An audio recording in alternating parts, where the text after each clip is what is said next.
As we enter into Columbia Cemetery main gate, we head south and come to little Paula Bartholin's grave. Her parents had this sculpture cast of a lollipop dedicated to a painting she laughed at just before her death at 2 years old.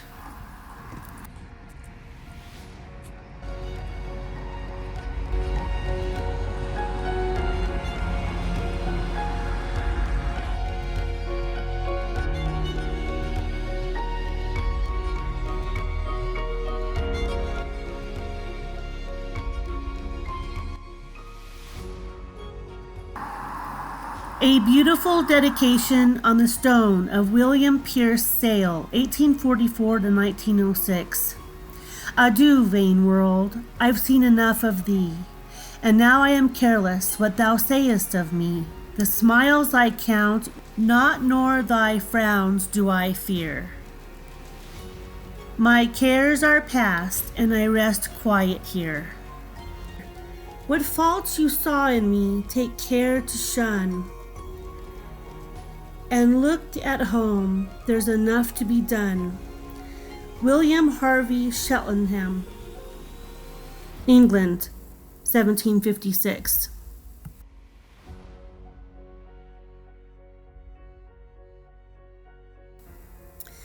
Julia Ellen Sale, 1846 to 1928. She stretcheth out her hand to the poor. She reacheth forth her hand to the needy. Her children rise up and call her blessed.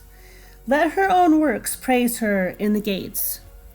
Proverb 31.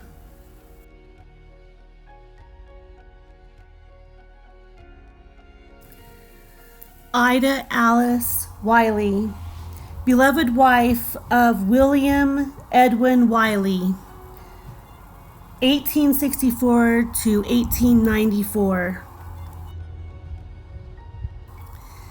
We cannot measure life by years, but by deeds and noble impulses.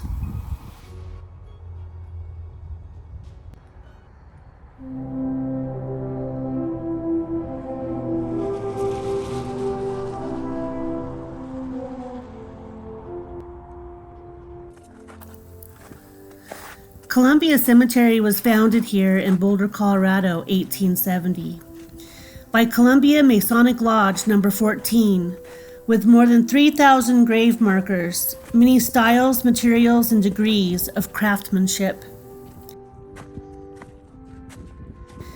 The lodge purchased this 10-acre tract of land from Marinus G. Smith and wife Anna, April 28, 1870. A few weeks later, the first burial was placed. Anna Eggleston, May 16, 1870. Nearly 6,500 persons are interred here, many unknown, unmarked due to early burials and mass graves.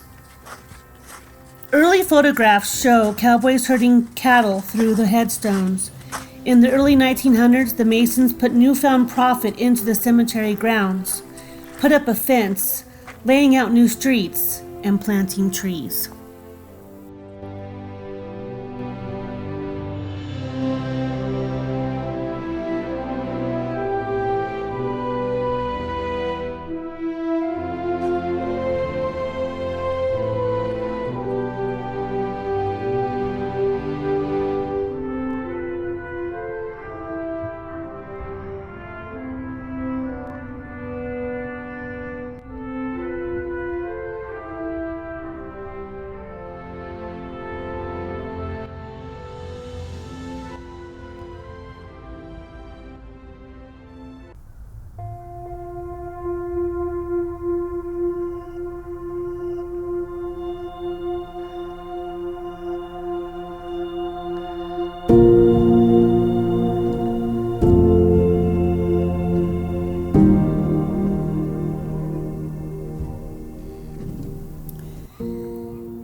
Grand Memorial Stone for Congressman Richard Whiteley and his wife Mary.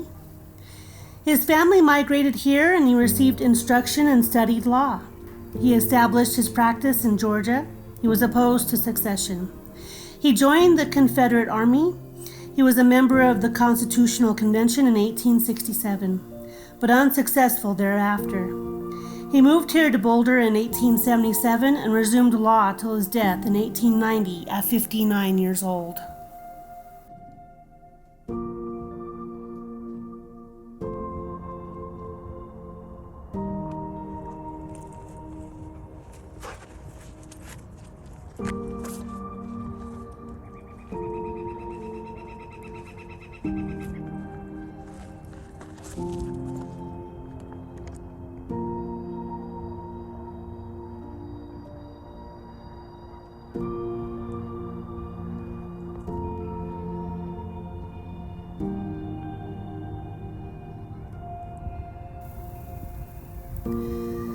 Marinus C. Smith and wife Anna, 1819 to 1901 and 1823 to 1874, the cemetery land was purchased from the Smiths for $200. Gold rusher, farmer, and original owners of the cemetery land.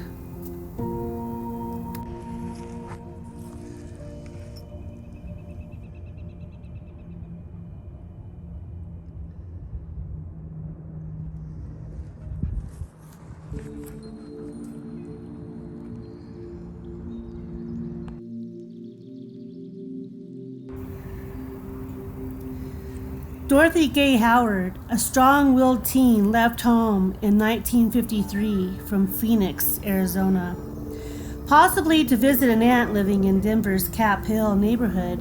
She never arrived. Dorothy may have encountered Harvey Glattman in Denver, a suspected serial convict. She was the oldest of 3 sisters born in the Texas Panhandle. They then moved to Phoenix for greener pastures. Dorothy married her first husband at 15 years with her parents' permission, but got divorced and married again without her family knowing. The family found out after she disappeared. She worked as a live-in nanny in Phoenix. The last her family heard from her, reporting her missing when she didn't show up to take her sister to the movies. Dorothy was very willful and had run away from home before. They had thought she didn't want to see them again. "We always waited to hear from her," her family replied. Her last letter was an envelope of money and read, "Here's some money to help out. Signed, Love Always, Dot." They also said about Dorothy, once she decided on a course of action, it would take heaven and earth to stop her.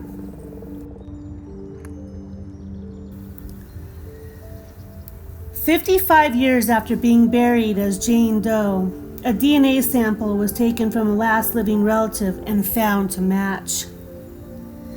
Residents raised funds for her Jane Doe marker, and then her final gravestone was added. She was found to have passed from blunt force trauma. Her life may have been slain by serial convict Harvey Glattman, serving time in Colorado for confessing to taking the lives of 3 women, including one found 3/4 mile from Dorothy's body. May love and light shine now upon Dorothy and her family.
And here rests a family of early pioneer physicians: Charles E. Lowry, 1855 to 1894, Mary F. Lowry,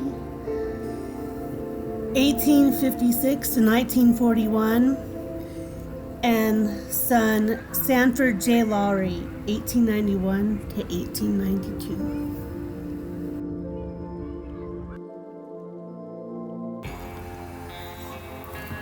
Infamous Western lawman, world champion steer wrestler, and convict Thomas Tom Horn Jr., resting here next to his parents, Charles and Elizabeth Horn, 1852 to 1930 and 1854 to 1940.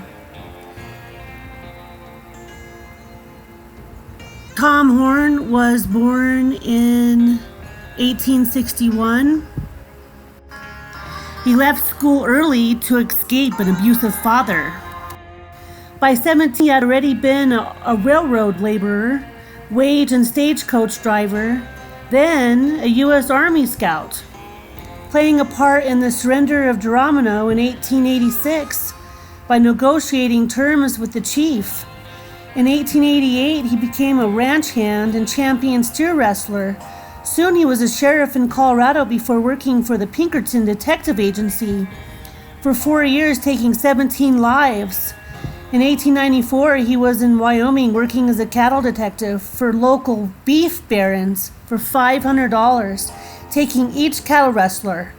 He didn't like thieves, leaving a rock under their lying head. He used a buffalo gun. In 1898, he joined the cavalry in support of the Spanish-American War to be in charge of Teddy Roosevelt's pack trains of Rough Riders. In 1901, he was accused of ambushing and taking the life of Willie Nickel. Willie's father was trying to introduce sheep to the region of Wyoming cattle ranges.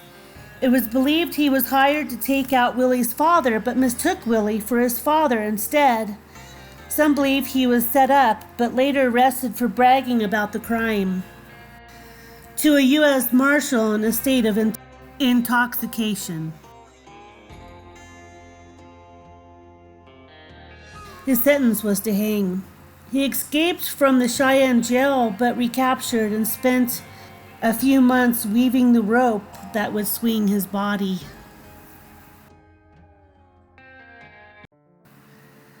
Here, resting next to his wife Elizabeth, Captain David H. Nichols, the 8th Lieutenant Governor of Colorado, 1893 and 1895, under Davis Hanson Waite. Born in Vermont, he served in the Mexican-American War, then moving to Colorado. Elected sheriff in 1859, but was called to join the 3rd Colorado Volunteer Cavalry by Territorial Governor Evans in 1864. He participated in the infamous Sand Creek Massacre on November 29, 1864. Soon after, he was elected to the territorial legislature, giving up position of sheriff. He was a member of the Masonic Lodge 14, instrumental in bringing University of Boulder to Boulder. David Nichols served on the Board of Commissioners for the Colorado State Penitentiary for 19 years.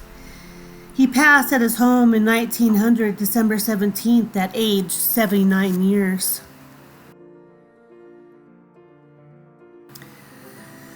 There are many unmarked graves, 248 casualties of the Mexican-American War, 16 Civil War soldiers, and others, such as Colorado University Medical School cadavers, remains buried in mass graves in this cemetery.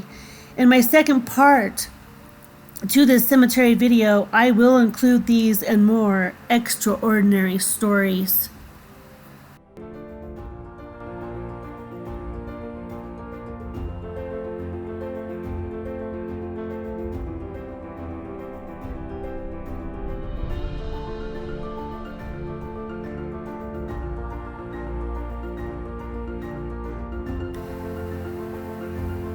Please push the like and subscribe buttons. Helps me on my journalism journey. And I shall see you in my next Tale from Beyond. Love and light to you and everyone here at this peaceful pioneer resting place.